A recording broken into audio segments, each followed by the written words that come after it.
On est en 1978, les opérations Bulldozer qui, pendant plus de 2 décennies, ont entraîné des dizaines de milliers de démolitions de logements. Cette opération-là est en train de s'achever. Il y a de nouveaux types d'interventions gouvernementales, plus axées sur l'amélioration des quartiers et la rénovation domiciliaire. Tout ça, c'était le début de ce qu'on appelle maintenant la gentrification. Je suis le vampire des condos et je vous mords derrière le dos. Ce qui a fait en sorte qu'il y a des groupes qui ont décidé d'organiser un colloque, qui se sont réunis pendant un an, et ce colloque-là s'est tenu à la fin octobre. C'est à ce moment-là qu'on a voté la mise sur pied d'un regroupement. Ça s'est appelé le Front d'action populaire en réaménagement urbain, le FRAPRU. C'est des petits gains, mais rassemblés, ça fait des grandes victoires. Les logements qu'on n'a pas eu à ce moment-là, on les a eus 40 ans plus tard. Le FRAPRU, non seulement il a duré, mais il y a encore du front.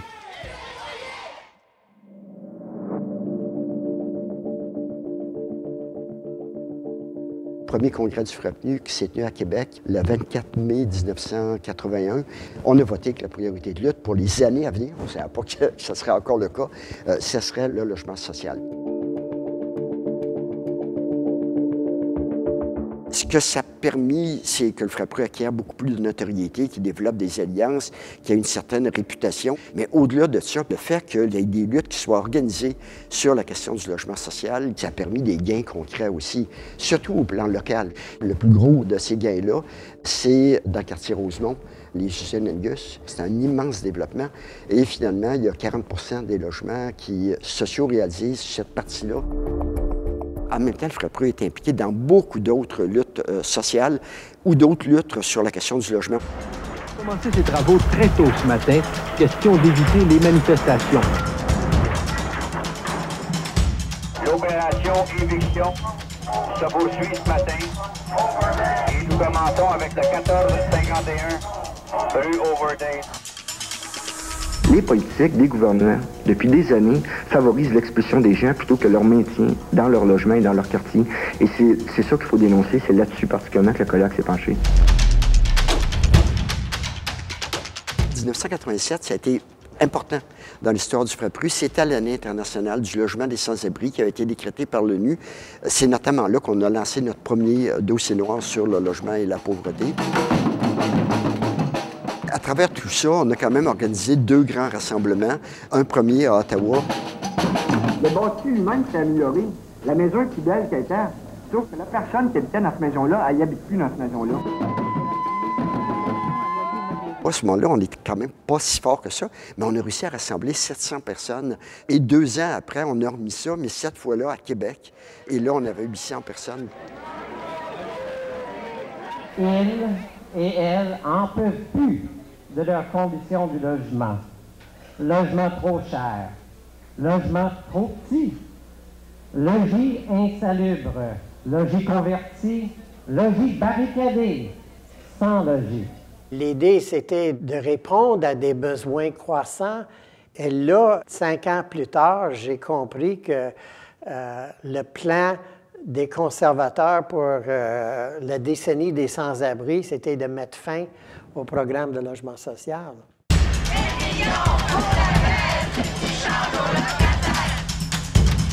C'est important de savoir à ce moment-là, il n'y avait pas un logement social qui se faisait au Québec s'il n'y avait pas de l'argent d'Ottawa. Les coupures de 411 millions qui sont faites dans l'habitation pendant 5 ans, ce que ça veut dire, bien concrètement, c'est qu'il y a 10 000 personnes, des mal logés, des sans-abri, qui ont besoin d'aide. Pour se battre du financement, pour se loger les restants. C'était une période de grand bouleversement et de remise en question de toute l'organisation sociale. Comme le gouvernement fédéral s'est retiré, automatiquement, ça a obligé à que le gouvernement provincial il dit oh, nous tout seuls, on ne fera pas ça. Et on se trouvait avec rien. Rien. Il y a actuellement au Québec 1 million et plus de personnes qui sont des mal logés, qui ont des problèmes de logement, soit au niveau de leur capacité de payer, soit au niveau de la qualité de leur logement. C'était un budget dévastateur et c'est là où, en tout cas en ce qui me concerne, j'ai compris que on était vraiment dans le trouble. Là. Québec pourrait perdre jusqu'à 10 000 logements. Et là, on se lance dans une série d'activités. Je pense qu'avec le réchauffement de la planète, on ne le fera pas encore aujourd'hui, mais on a mis un campement sur la rivière des Outaouais, derrière le Parlement. Tout ce qu'on a, c'est une vieille télévision pour écouter. Et là, le son coupe à tout bout de champ. Loin d'avoir des améliorations dans le budget, bien, le budget a à nouveau coupé de façon encore plus importante. Il y a eu un moment, peu après, je pense que c'était au mois d'avril, M. Mulroney est venu en Outaouais. Nous avons profité de ce moment-là à cause de le budget qu'on venait de passer pour dire, bien là, on va être là, on va rendre ça difficile, sa venue chez nous, on va lui faire savoir qu'on n'est vraiment pas content. Et là, quand on avance vers le prochain budget, après ça, c'est wow, qu'est-ce qui va se passer? Et il y a eu des actions pré-budgétaires.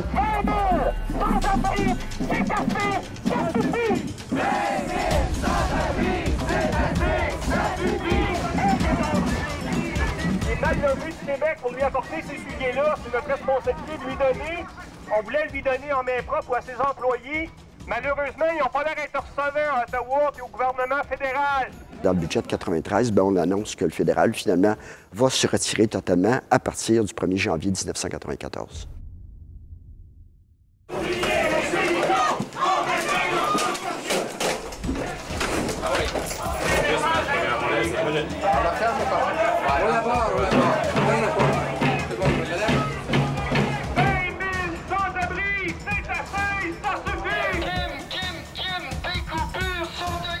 Il y a eu un changement de gouvernement.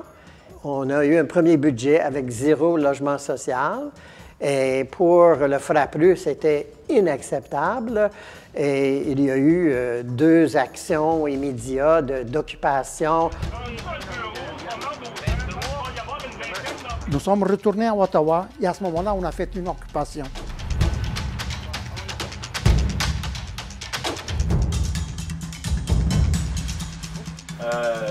Je peux vous offrir un café. On accepte volontiers. Au début, ils nous ont offert le café, tout le monde était très content, mais ils ont vu qu'on était très déterminés et qu'on ne voulait pas partir. Quand c'est arrivé aux oreilles du ministre qu'on avait fait ça, donc on avait attiré la télévision, ça a commencé à se parler, et ça dérangeait beaucoup le gouvernement qui venait d'être élu. Finalement, on n'a rien eu du côté fédéral. Le retrait du fédéral au niveau du logement social, ça fait partie d'une transformation de l'État social canadien. Il y avait une décision stratégique qui s'imposait et le FRAPRU a décidé de cogner à la porte du Québec. On ne pouvait pas envisager la fin du développement de nouveaux logements sociaux au Québec. Ce qu'on vient dire cet après-midi au Parti québécois, c'est que leurs promesses aux mal-logés, c'est mieux que les miettes proposées par les libéraux, ça c'est vrai, mais c'est bien loin d'être suffisant. S'ils veulent être les nouveaux locataires de l'Assemblée nationale, il y a un bail à signer puis il y a des conditions à respecter. Nous avons établi ce qu'on appelle un camp de mal-logés face à l'Assemblée nationale dans un endroit en plein hiver. Le monde avait très déterminé. On a passé une couple de nuits là-bas. Et donc, dans le premier budget, on a trouvé le premier argent. Ça y allait pour à peu près 1500 logements pour tout le Québec. Ce n'était pas beaucoup, mais c'était une petite goutte d'eau dans l'océan. Et comme ça, l'idée des logements ne disparaissait pas. Par après, la grande réussite, ça a été qu'en pleine période de lutte au déficit zéro, nous avons réussi que le programme, qui s'appelle encore aujourd'hui Accès Logis, soit établi.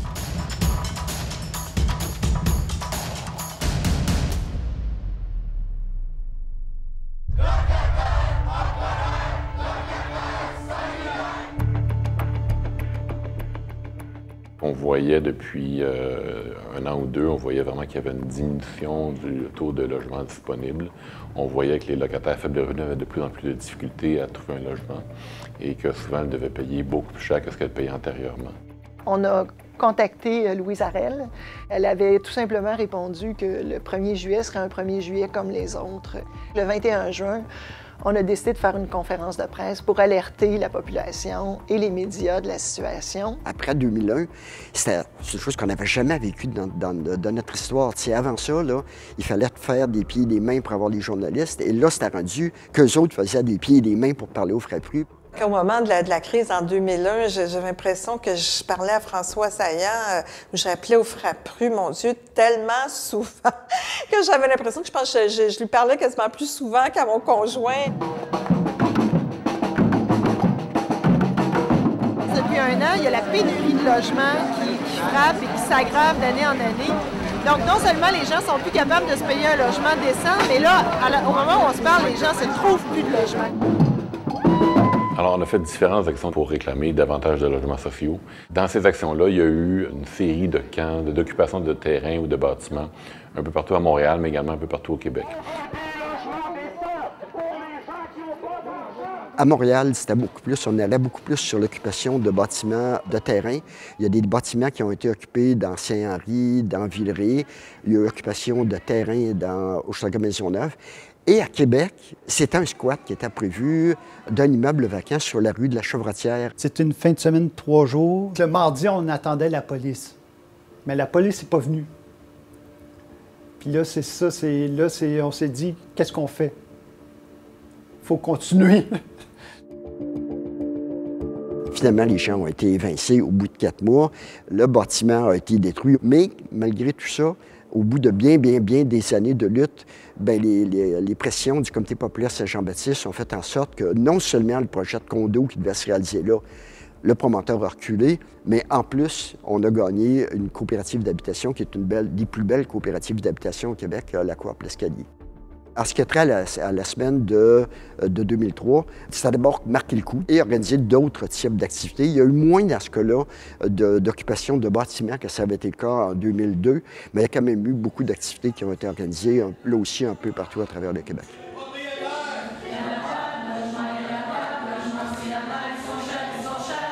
À partir du milieu des années 2000, pour les médias, il y a une perte d'intérêt. Quand on perd leur attention, on voit qu'il y a aussi un impact sur la façon dont les politiciens et les politiciennes vont recevoir notre message. Il y a eu d'autres actions qui ont été faites, qui ont été importantes à cette époque-là. On pense entre autres à l'occupation de la résidence de la gouverneure générale du Canada, qui était à l'époque Mme Michaëlle Jean. Prendre d'assaut la résidence de la chef d'État d'un pays, c'est quand même quelque chose d'assez remarquable. C'est le 400e anniversaire de la Ville de Québec. Et là, on a décidé que nous autres, on allait s'implanter là, en plein milieu des célébrations. Il y avait les 400 sans toit, sans quelque chose. Je me souviens plus de... Les 400, S-A-N-S. Il y a plu, pas mal. Ça c'était quelque chose de particulier là, au camp. Ce camp-là a embrassé largement la population qui croyait encore dans l'importance de se mobiliser pour le droit au logement. Le Frappru a eu l'intelligence politique à ce moment-là de prendre les bonnes décisions, de prendre des décisions en fonction des besoins réels des locataires. Puis ça a augmenté, je pense, la crédibilité du Frappru, ou en tout cas sa visibilité. Et cette crédibilité-là a fait en sorte que moi, j'ai mesuré de cette manière-là l'importance du logement, le côté extrêmement structurant, non seulement dans l'économie, c'est déjà toujours ça dont on parle, mais dans la vie même, dans l'identité même d'une personne. Ça a permis au Frappru d'obtenir une bonne visibilité et de mettre de l'avant ses revendications. Et d'ailleurs, cette conjoncture-là a éventuellement mené à un certain réinvestissement en logement social. Le logement, c'est un droit.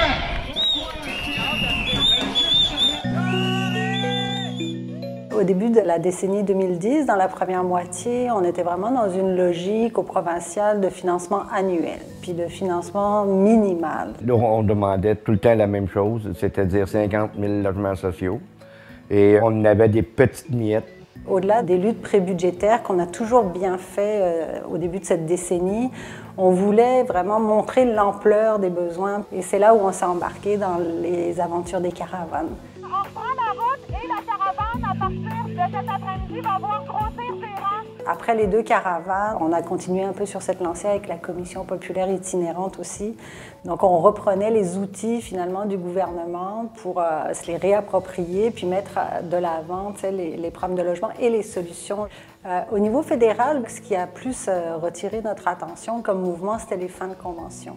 On la sentait, l'urgence de sauver ces immeubles-là, mais il a fallu convaincre nos alliés, il a fallu convaincre les municipalités. On a fait plusieurs manifs à Ottawa pour que le gouvernement remette de l'argent dans le logement social, ce qui n'a jamais été fait jusqu'à récemment. C'est l'arrivée des libéraux avec Trudeau au pouvoir. Il faut reconnaître que ça change le discours. Il y a l'adoption d'une stratégie canadienne sur le logement qui est précédée d'une consultation. Donc le logement semble un peu revenir à l'agenda du gouvernement fédéral. Toutefois, pour les années qui vont suivre, on va rester déçus parce que concrètement, le budget, les moyens ne sont pas mis. Toutefois, quand même, à cette période-là, il faut reconnaître qu'on a gagné les fins de convention. Encore une fois, on est dans un engagement sur 10 ans. Que fait le gouvernement du Québec? Ce qu'on nous annonce actuellement, c'est qu'on va en faire moins. Vous le savez, il y a des politiques d'austérité budgétaire. Tous les programmes sociaux sont en révision actuellement. On nous annonce des coupures de 3,2 milliards de dollars. À partir de 2015, on a commencé à faire des actions qui touchaient les 2 gouvernements, dont en 2015 un camp réfugié que M. Coderre ne voulait pas du tout. Et on s'est fait, disons, bardasser un peu, changer de place 3 fois. Et un paquet de tickets ont été donnés aux militants. Là, le gouvernement se lance même dans une consultation et remet carrément en question en fait, l'existence même d'un programme d'accès-logis. Et c'est là où on n'a pas le choix d'embarquer dans ces consultations. La réponse, elle a été unanime pour dire que non, la solution, c'était un programme de logement social. Et c'était très intéressant parce que le message a été totalement contraire des attentes du gouvernement. En 2016, au lieu que ce soit un camp, il y a eu plusieurs camps qui allaient de quartier en quartier. En 2017, il y a eu le choix d'occuper des terrains, des bâtiments qui pouvaient devenir du logement social dans plein de villes au Québec. Un que je me souviens, dans le même cadre d'idée qui touchait les 2 gouvernements, c'est l'occupation de l'hôpital Vigée. Ici, à l'ancien hôpital Vigée, ça pourrait par exemple être un édifice utilisé pour du logement social. On est tout en état d'arrestation pour introduction par infraction. On va faire ça de la bonne façon, ça va prendre quelques minutes. On va procéder à l'arrestation de chacun ici.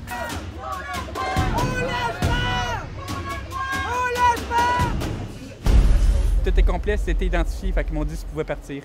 Bonne fin de journée.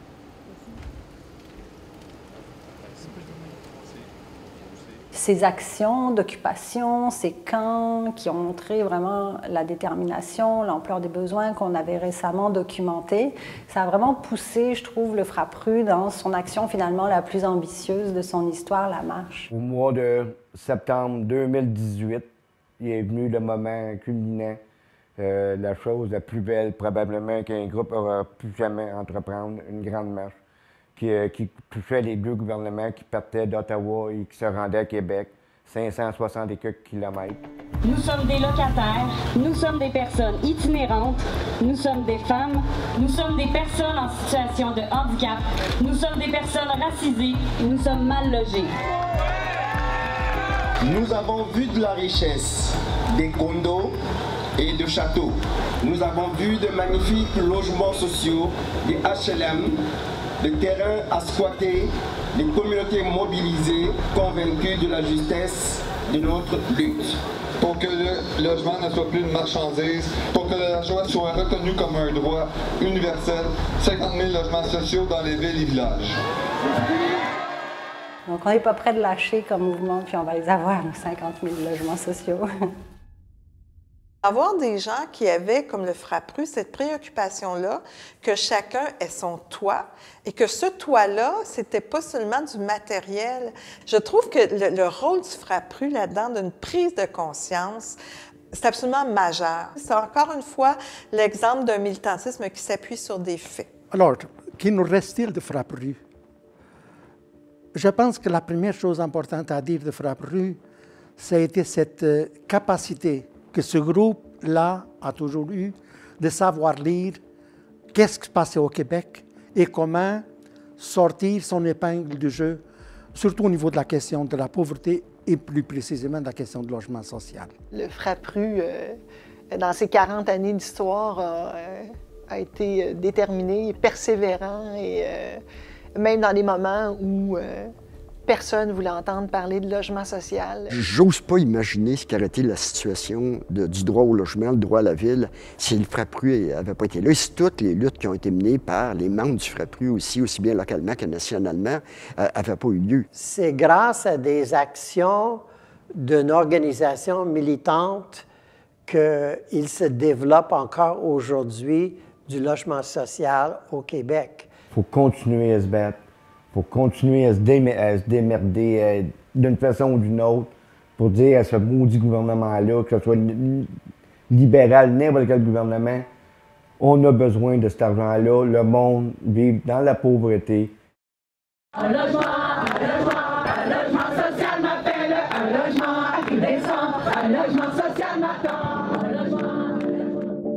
Je vis dans une maison de chambre où je paye 360 $, qui représente plus de 50% de mes revenus, vu que je suis à l'aide sociale. En matière de logement, on est dans un contexte où les besoins sont importants. On parle de 244 000 ménages qui ont des besoins urgents de logement parce qu'ils vivent dans des logements en mauvais état, trop petits, trop chers. Malgré ces chiffres-là, les gouvernements ne semblent pas très émus et année après année, on finance un nombre vraiment ridicule de logements sociaux. Payer plus de 50% de mes revenus pour me loger, ça implique que je dois faire des coupures sur les autres besoins de base.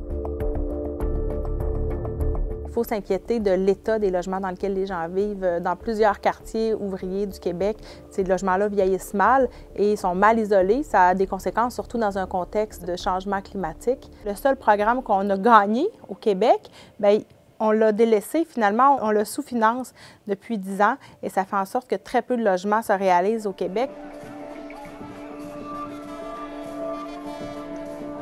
Je vis dans une chambre qui est vraiment, c'est le strict minimum, où tu as juste une porte de toilette à côté et tu dois te partager la salle de bain avec le voisin. Donc ça implique que j'ai peu d'intimité, dans ce sens que je ne peux pas recevoir du monde parce que j'ai juste une place pour mon lit et pour moi. Il y a des nouveaux acteurs qui viennent faire de la spéculation dans les quartiers populaires et qui, finalement, jettent du monde dehors juste pour pouvoir faire plus de profit. C'est drôle parce qu'il y a 40 ans, c'est ce qui a mené à la création du FRAPRU. Puis 40 ans plus tard, finalement, on a encore peur pour la possibilité des gens à faible revenu de demeurer dans leur quartier. Depuis 3 ans, je suis en attente sur une liste d'attente d'après un OSBL. Le logement social, comme solution qu'on préconise depuis 40 ans au FRAPRU, c'est toujours la meilleure solution. Vivre dans un logement social décent, c'est vraiment, ça nous apporte beaucoup d'améliorations dans notre mode de vie et ça nous permet aussi de pallier à nos autres besoins de base comme se nourrir, se vêtir et puis les soins, les distractions, pourquoi pas. Si le FRAPRU n'avait pas été là, c'est près de 40 000 logements sociaux qu'on n'aurait pas aujourd'hui. Ce qui pourrait résumer finalement l'action du FRAPRU, c'est sa détermination.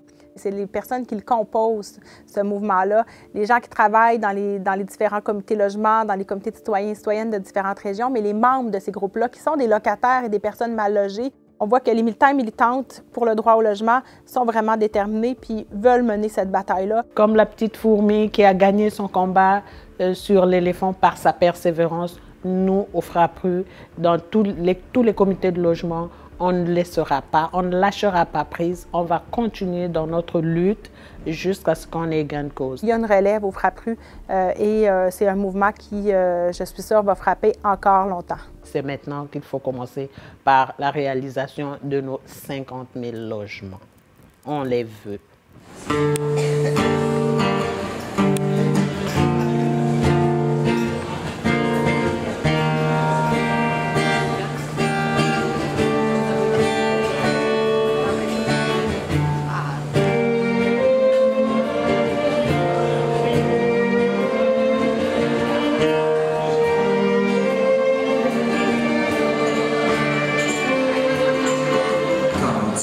Dans ton char, puis qu'il fait dehors, t'as nulle part où aller, t'es